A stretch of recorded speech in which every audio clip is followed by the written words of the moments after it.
अपने आप में इस देश के लोगों को अपने ही विषयों के ऊपर शंका होने लगे। हम देशवासियों की बहुत बड़ी दिक्कत क्या है कि अगर कोई हमें हमारी तारीफ करता हुआ मिले तो एक बार के लिए विश्वास ना करें, लेकिन कोई दूसरे देश का व्यक्ति हमारी तारीफ या बुराई कर दे तो हम भाई साहब दोनों ही स्थिति में अब नॉर्मल हो जाते हैं। कोई विदेशी तारीफ कर दे तो भी हमें लगता है इसका बताया हुआ इतिहास एकदम सही होगा, यदि वो ये कह दे कि आप बहुत बुरे हैं तो हमें लगता है कि हम वाकई में बहुत बुरे हैं, क्योंकि हम लोगों को अपने ऊपर ट्रस्ट जो है ना, वो इन 200 साल की पराधीनता जो अंग्रेजों की हमारे ऊपर रही और उससे पहले विदेशी आक्रांताओं का जो काल रहा, उसके अंदर हम अपनी पहचान को लेकर के शंकालु प्रवृत्ति के हो गए। तभी तो हम जिस राज्य के रहने वाले हैं, मैं जिस राज्य का रहने वाला हूं राजस्थान, उसके इतिहास में जेम्स टॉड का इतना जिक्र है, जो कि एक ब्रिटिश सेना का अधिकारी था, उसके ही द्वारा लिखे गए इतिहास को अब राजस्थान का एक प्रकार से प्रचलित इतिहास माना जाता है। उसकी बातों को आंसर्स में कोट किया जाता है कि जेम्स टॉड ने इस किले को इस नाम से पुकारा है। अरे भाई, वो एक सेना का महज एक अधिकारी था। इस देश के अंदर राजस्थान जैसे राज्य ने जो इतिहास बनाया, उस इतिहास के ऊपर कोई और व्यक्ति क्या राय रखता है, इस आधार पर आप ये एनालाइज करोगे कि ये देश का राज्य कितना महान है। यानी कि हमारी जो सोच है ना, कहते हैं किसी इंसान को मारने से ज्यादा अच्छा है उसके बिलीफ को मार दो, उसके अंदर का जो विश्वास है उसको खत्म कर दो।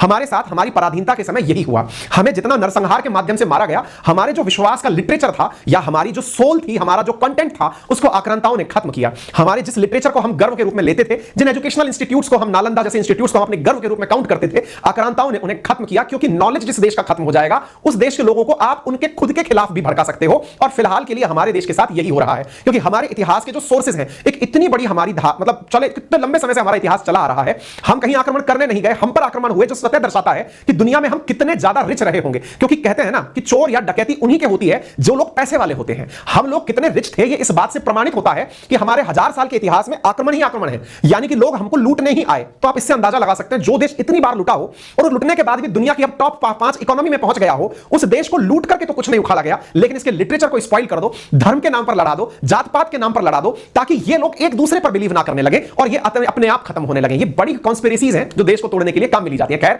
इस फिल्म के जो निर्माता हैं उनके द्वारा इस बात को लिखा गया कि truth is most dangerous thing, it can make people lie. भाई, सत्य एक ऐसी चीज है जो लोगों को झूठ बोलने के लिए मजबूर कर देता है, क्योंकि यदि सत्य बाहर आ गया तो बहुत सारे लोगों का बहुत कुछ बाहर आ जाता है। अनुपम खेर जो इसके अंदर फिल्म के अंदर काफी अच्छी कलाकारी किए हैं, उन्होंने भी अपने द्वारा इस फिल्म के अंदर इनकी प्रतिक्रिया का काफी बुरा तरह से वो कहा है।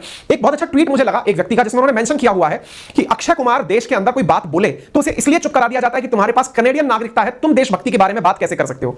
वहीं दूसरी ओर एक फिल्म निर्माता जो दूसरे देश का है, वो हमारे बारे में कुछ बोल दे तो हमें लगने लगता है कि ये आदमी सही बोला, देखा इसने कितनी सही बात बोली। क्योंकि देश के अंदर कई ऐसे भी कलाकार हैं जैसे प्रकाश राज, स्वरा भास्कर, जो इनके विचारों को, इनके बयानों को एंडोर्स कर रहे हैं, कह रहे हैं बहुत सही बोले, देखा कितना सही आईना दिखाया गया है। यानी जब अक्षय कुमार बात बोल दे तो तुम तो चुप रहो क्योंकि तुम कैनेडियन कुमार हो। और वहीं दूसरी तरफ एक दूसरे देश का फिल्म निर्माता हमारे देश के बारे में कुछ बोल देता है तो कहते हैं अरे तुमने सही कहा, देखा हम तो पहले कह रहे थे तुम सही थे। ये हिपोक्रेसी नहीं है तो क्या है? और ये इंटेलेक्चुअल्स के द्वारा सो कॉल्ड जो हिपोक्रेसी फैलाई जाती है ना, छद्म बुद्धिमत्ता जो फैलाई जाती है, कथनी और करनी में अंतर दिखाया जाता है, मुंह में राम बगल में छुरी दिखाई जाती है, ये लोगों से बचने की आवश्यकता होती है। ये एक बहुत ही जेन्युइन बात है। यही कारण है कि लोग इस विषय के ऊपर अपनी राय रखने में बिल्कुल भी नहीं हिचक रहे हैं।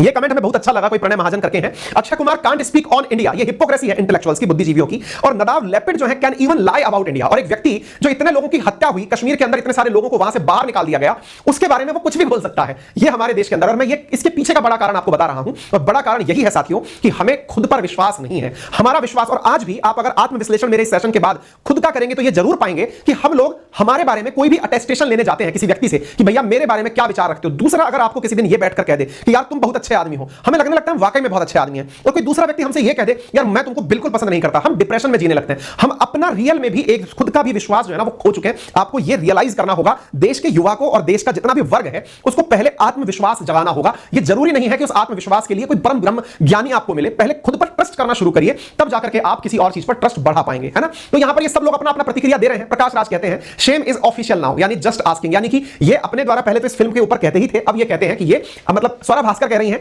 उन्होंने कहा कि नजर आ रहा है, बता दें कि प्रकाश राज इस फिल्म को मतलब क्या ही कहा जा सकता है। खैर छोड़िए, तो फिलहाल के लिए अच्छा, इस फिल्म की जो तारीफ है ये खुद प्रधानमंत्री नरेंद्र मोदी ने भी की थी। अब इस वजह से हुआ क्या, इस फिल्म को बहुत बार अपोजिशन ने इसलिए भी उठाया कि साहब यहां पर ना मतलब सरकार अपना पक्ष बनाने के लिए, कश्मीर के मुद्दे पर माहौल बनाने के लिए लोगों के सामने इस फिल्म को लेकर आई है, ताकि लोग कश्मीर के मामले को जानने के बाद भड़क जाएं। और भड़कने का अर्थ यह हुआ कि उस समय की सरकारों को जिम्मेदार ठहराएं। जिम्मेदार एक व्यक्ति कभी नहीं होता। यदि ये मानती है अपोजिशन कि भाई हमको ये टारगेट करने के लिए फिल्म बनाई गई है, तो जितना किसी घटना के लिए उस समय की सरकार जिम्मेदार होती है, उतनी ही जिम्मेदार उस समय का अपोजिशन भी होता है। तो कोई ये कह दे कि 1990 में जो सरकार थी उसके ऊपर ठीकरा फोड़ दो, अजी नहीं साहब, आज देश में जो भी हो रहा है उसके लिए भी आप सरकार के ऊपर ऊपर ठीकरा नहीं फोड़ सकते, क्योंकि देश को चलाने की जिम्मेदारी जितनी सरकार की है ना, उतनी ही अपोजिशन की भी है, क्योंकि इलेक्टेड प्रतिनिधि अपोजिशन वाले भी होते हैं। ऐसी स्थिति में देश को अवेयर करने की जिम्मेदारी और कुछ नहीं, तो जिन लोगों ने उन्हें चुना है एटलीस्ट उन्हें ही अवेयर करने की सच क्या है और झूठ क्या है, क्योंकि अल्टीमेटली अवेयरनेस जो है ना वो देश को आगे बढ़ाएगी। और ऐसी स्थिति में एक दूसरे के बारे में यह कहना कि मैं सरकार में होता तो जाने क्या कर देता, तो ऐसी स्थिति में ना जाने कितने ही समाज सेवी, ना जाने कितने ही एनजीओ ऐसे हैं जिन्होंने कभी सत्ता का सुख नहीं भुगता और जमाने में परिवर्तन कर दिया। परिणाम के रूप में महात्मा गांधी को खुद उठा लीजिए, जिन्होंने देश के अंदर अपना नोट पर नाम छपा लिया, वो व्यक्ति कभी खुद पार्टी के अंदर शामिल नहीं हुआ, ना उसने कभी राजनीति करी। तो यह कहना कि यह सत्ता पार्टी थी और यह विपक्ष थी, तो यदि कोई यह कहता है ना कि वर्तमान सत्तारूढ़ पार्टी यह कहकर के पल्ला झाड़ ले कि उस समय पर तो वो पार्टी जिम्मेदार थी इसलिए हम अच्छी इमेज के हो गए, नहीं जनाब, जिम्मेदार आप भी थे। चुप क्यों थे? इतनी बड़ी जनसंख्या में अगर आप थे, इतना बड़ा आपका बहुमत था, तो खड़े हो जाते जाकर के साथ में, किसने रोका था? आज की स्थिति में भी यही हालात है। अगर किसी पार्टी को यह लगता है कि हम तो सरकार में नहीं है, नहीं तो पता नहीं क्या परिवर्तित कर देते, जनाब अगर कहीं चिपक करके ना 100 लोग भी खड़े हो जाते हैं तो सरकारें हिल जाती हैं।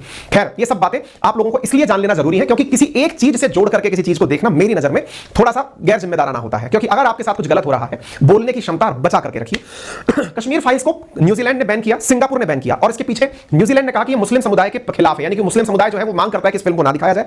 सिंगापुर ने इस फिल्म को बैन किया क्योंकि वहां के सेंसर बोर्ड ने इस फिल्म को बैन कर दिया था। ठीक है, तो ऐसी स्थिति के अंदर ये तमाम चीजें यहां पर चल रही हैं, राजनीति बढ़िया से हो रही है, और राजनीति के अंदर भारत के भी राजनेता यहां पर तरह तरह के बयान देते हुए नजर आ रहे हैं। हालांकि इस व्यक्ति के ऊपर केस एज यूजुअल, हमारे यहां केस तो तुरंत होते हैं, तो केस इस व्यक्ति के ऊपर भी करा दिया गया है। कोई विनीत जिंदल नाम का व्यक्ति है, वो केस करवा दिया है। जिन जिन धाराओं में संभव है 153 आईपीसी या 153 आईपीसी के तहत संभव है किसी ऊपर केस दर्ज हो जाएगा, लेकिन उसका तो क्या निकलेगा आने वाला समय बताएगा। तो फिलहाल के लिए इतना ही। और हां, यदि आपको